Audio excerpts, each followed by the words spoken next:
Good day, everyone, and welcome to our course, Facilitating Learner-Centered Teaching. In today's rapidly evolving educational landscape, it's essential for us, as future educators, to embrace a shift in our teaching philosophy. This course is designed to move us from traditional, teacher-centered methods to approaches that place the learner at the center of the educational experience. This isn't just about delivering content, it's about creating an environment where students are actively involved in their learning journey.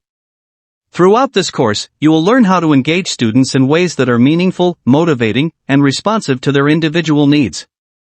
Let's start this journey together, and I'm excited to see how you'll grow into effective facilitators of learning. Let's take a closer look at what this course entails.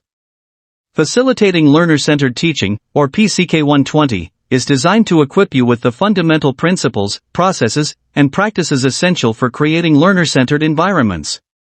We'll be exploring educational psychologies that support these environments and how they can be applied across various teaching learning modes.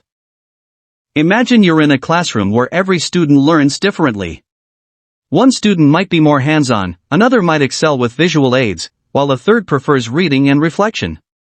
Our goal is to understand how to create a classroom that accommodates these differences, ensuring that every student can engage with the material in a way that works best for them. This approach is key to fostering a love for learning and helping all students succeed. Building on that foundation, this course will also focus on differentiated teaching.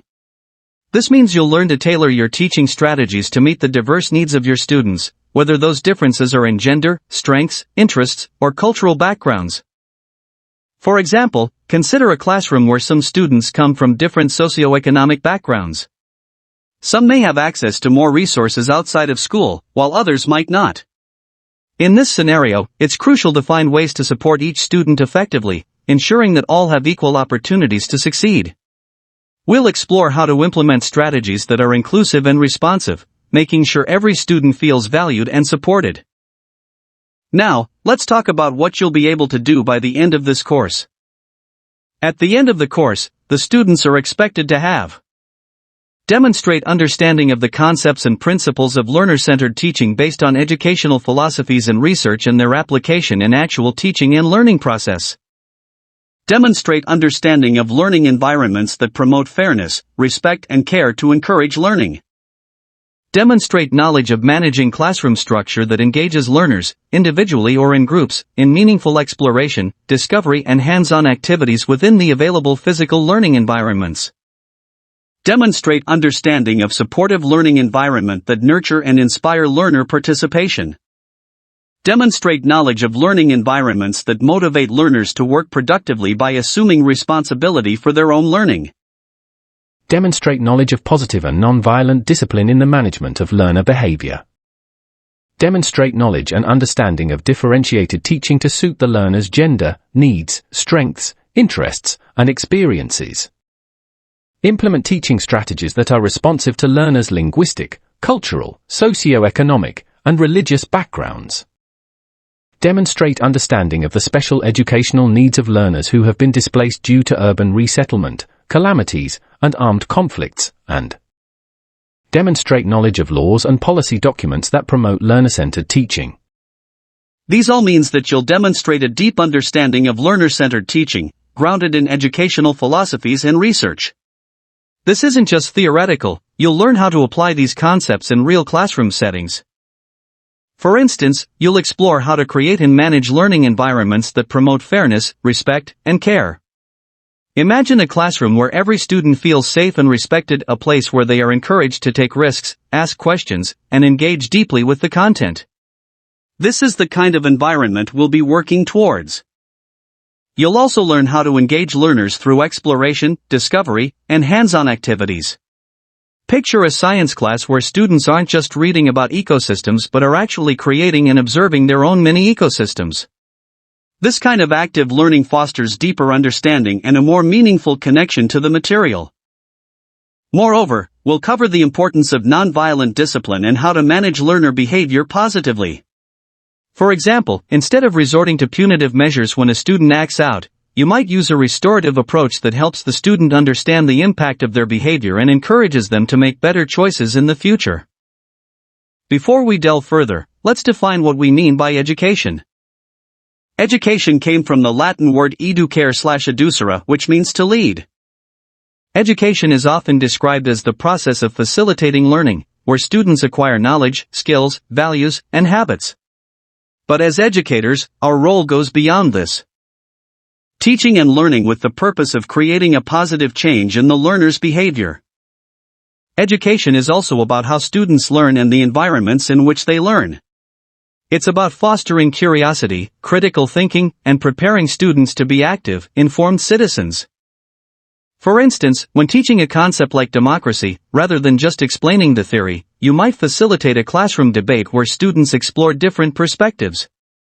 This not only deepens their understanding but also helps them develop essential life skills such as communication, critical thinking, and empathy.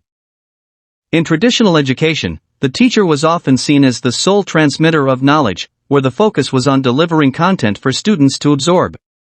However, in modern education, this role has evolved. Today, the teacher is more of a facilitator of learning, guiding, supporting, and inspiring students as they navigate their own learning journeys.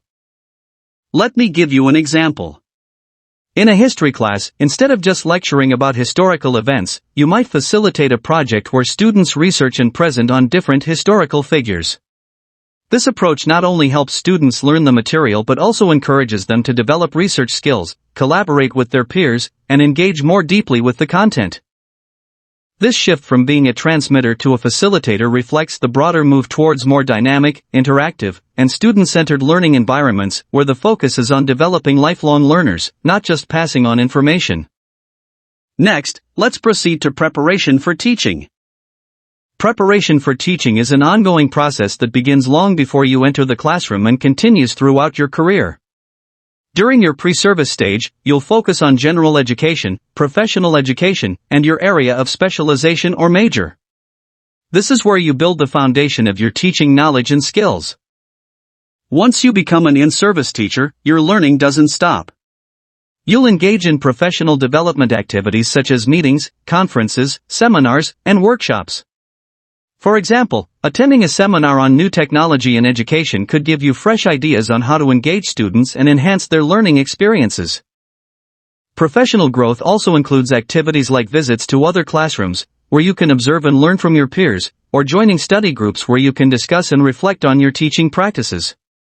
All these activities help you stay updated, inspired, and effective in your teaching. An important milestone in your teaching career is obtaining your license and certification. Your teaching license authorizes you to teach, while your certification indicates the program you've completed and what you're qualified to teach. For example, if you completed a Bachelor of Secondary Education, BSED, your certification will reflect that you're prepared to teach at the secondary level. Having a license and certification is essential for ensuring that teachers meet professional standards and are equipped to provide high-quality education. This is not just a formality. It's a testament to your readiness and commitment to take on the responsibilities of a professional educator. So, who exactly is a licensed and certified professional teacher? A professional teacher is someone who possesses both technical and professional competence, but also upholds high moral values and ethical standards. This teacher has graduated from an accredited teacher education program and has undergone rigorous academic preparation, including student teaching or pre-service training.